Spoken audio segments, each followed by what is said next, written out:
Bien. Donc, il me semble qu'on a vu au travers des différentes interventions que les recherches récentes sur les normes en sciences de gestion s'orientent au moins vers trois directions.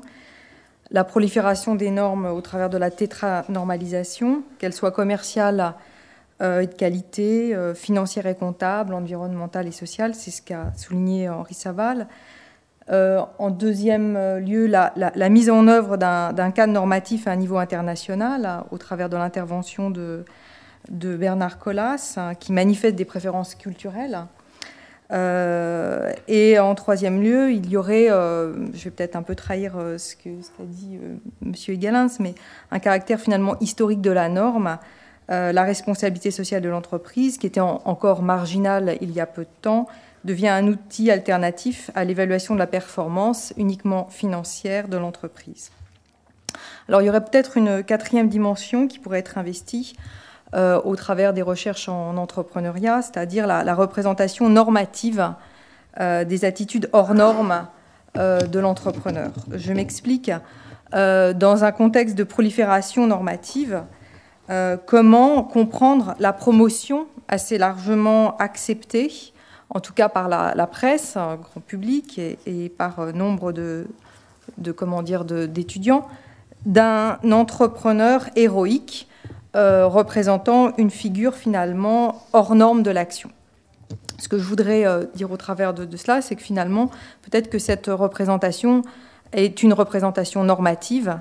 Autrement dit, la représentation d'un entrepreneur héroïque, singulier, hors norme, bref, presque anormal, tente à devenir une norme. Et donc, comment finalement cet entrepreneur peut agir entre cette image hors norme et la prolifération de normes qui ont été largement décrites précédemment. Alors, je ne sais pas où est le... Pardon. Comment est-ce qu'on fait ? Voilà, donc pour illustrer mon propos, je me suis intéressée à des entrepreneurs bien connus, Steve Jones, qui était anciennement chez Apple, qui a créé une société fort connue, Next Computers, Mark Zuckerberg, qui a créé Facebook, qui a dû presque sortir de Harvard, et Marc Simoncini, qui est un entrepreneur qui est bien connu aussi au travers de son entreprise mythique. Qu'ont-ils en commun ? La richesse, sûrement, et sont-ils des visionnaires ? Probablement, mais surtout, quand on lit un petit peu la presse, on s'aperçoit qu'ils sont décrits comme des personnes hors normes, c'est-à-dire qui ne sont pas conformes, qui déstabilisent l'ordre établi, qui le transgressent. Je dirais que quand on est confronté à des jeunes qui veulent entreprendre, on est souvent aussi confronté à cette image de cet entrepreneur hors norme, puisque ces jeunes souhaitent d'une certaine manière se reconnaître dans ces entrepreneurs. Alors, il me semble que cette représentation finalement normative de l'entrepreneur hors norme est à contre-emploi à la fois dans les recherches en gestion et dans la formation. J'ai essayé de m'expliquer là-dessus. Et je voudrais peut-être d'abord revenir sur les raisons pour lesquelles peut-être cette représentation hors norme de la figure de l'entrepreneur continue à exister. Il me semble qu'il y a trois raisons. La première, c'est l'enracinement du paradigme schumpeterien de l'entrepreneur comme une figure transgressive de l'entrepreneur. C'est-à-dire qu'au fond, l'entrepreneur aurait la capacité à rompre avec un ordre social existant sur un marché par le seul fait de diffuser une invention, non pas de l'inventer, mais de diffuser une invention, de produire du risque et de l'incertitude. Cette capacité relativement rare combine des compétences de combinaison du nouveau et de son organisation, comme ça a été le cas pour Ford, et deuxièmement, une transgression des habitudes sur un marché qui finalement permet quand même, au travers du marketing notamment, d'intégrer ces habitudes qui étaient hier transgressives. La deuxième raison qui fait qu'il me semble qu'on perdure dans une représentation hors norme de l'entrepreneur, c'est la croyance en une valeur philosophique, en théorie de l'action, qui est la croyance en une volonté libre. L'action héroïque entrepreneuriale est prédominante dans la littérature en entrepreneuriat parce qu'on continue à considérer qu'entreprendre relève de la catégorie générale de l'action qui est à rattacher à un commencement absolu et aux conditions d'une liberté, la liberté étant la capacité de commencer absolument une série de phénomènes, c'est-à-dire commencer signifiant initier quelque chose qui ne suppose pas de justification particulière, sinon le souhait d'entamer une action, donc d'être dans une volonté libre et d'en être la cause. Si l'on transfère l'idée d'une radicalité de la liberté à l'action libre de l'entrepreneur, on dira qu'avec lui, il n'y a en effet pas d'ordre préétabli qui autoriserait tel ou tel type d'organisation. Entreprendre repose sur le fait de rendre possible une causalité nouvelle. Je crée et s'enchaîne alors une série infinie et non contrôlable à 100%. Et cette causalité, d'une certaine manière, est subversive. C'est bien d'ailleurs ce que disait Schumpeter, parce qu'entreprendre, effectivement, est un commencement délibéré, absolu. Il s'oppose à l'ordre fondé, il rompt avec lui en tant que tel. Et de ce point de vue, les techniques de gestion comme la finance, le contrôle de gestion, le management interviennent ici pour rendre possible, pour stabiliser précisément le caractère subversif de l'acte entrepreneurial, c'est-à-dire pour évaluer et contrôler les risques capitalistiques et pour rendre acceptable socialement cet acte subversif.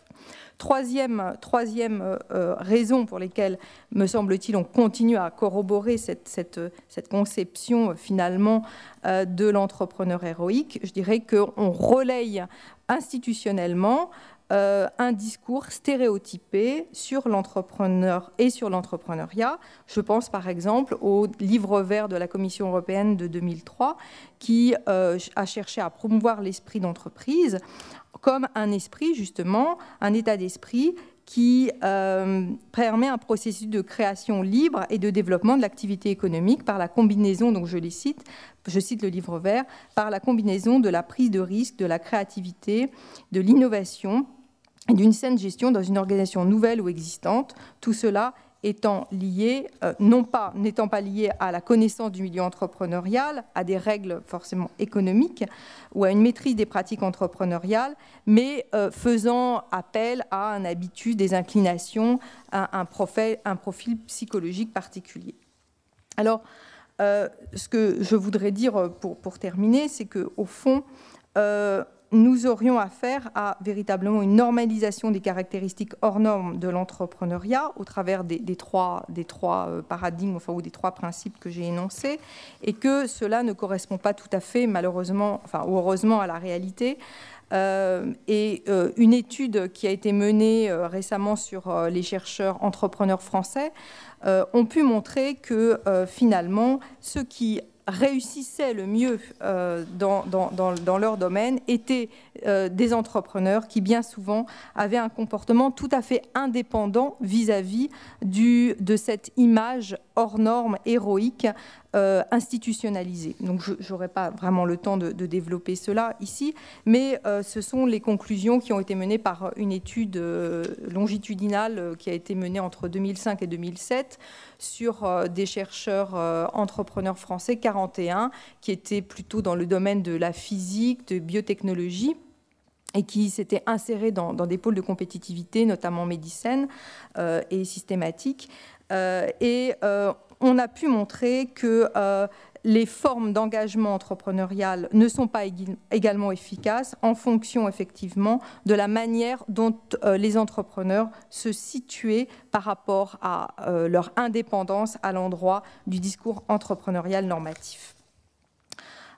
Pour terminer, je dirais que différentes études, effectivement qualitatives, modestes, amènent à penser qu'il y a des typologies d'entrepreneurs qui permettent de mieux peut-être appréhender ce que pourrait être dans les années à venir la formation et la recherche en entrepreneuriat et permettrait d'inciter cette recherche et cette formation à avoir une approche située de l'entrepreneur, à développer des analyses portant sur les contextes entrepreneuriaux, non seulement institutionnels, culturels, historiques. Je pense particulièrement à ce qu'on appelle dans d'autres pays la business history, c'est-à-dire une conception de la longue durée de l'entreprise versus une conception courte. Mais malheureusement, combien d'institutions modélisent leur enseignement de la sorte ? Sur 2200 cours en entrepreneuriat dans plus de 16 000 institutions mondiales, combien de recherches ne cherchent-elles, promeuvent un profil contextualisé, situé de l'action de l'entrepreneur? C'est une question que je pose.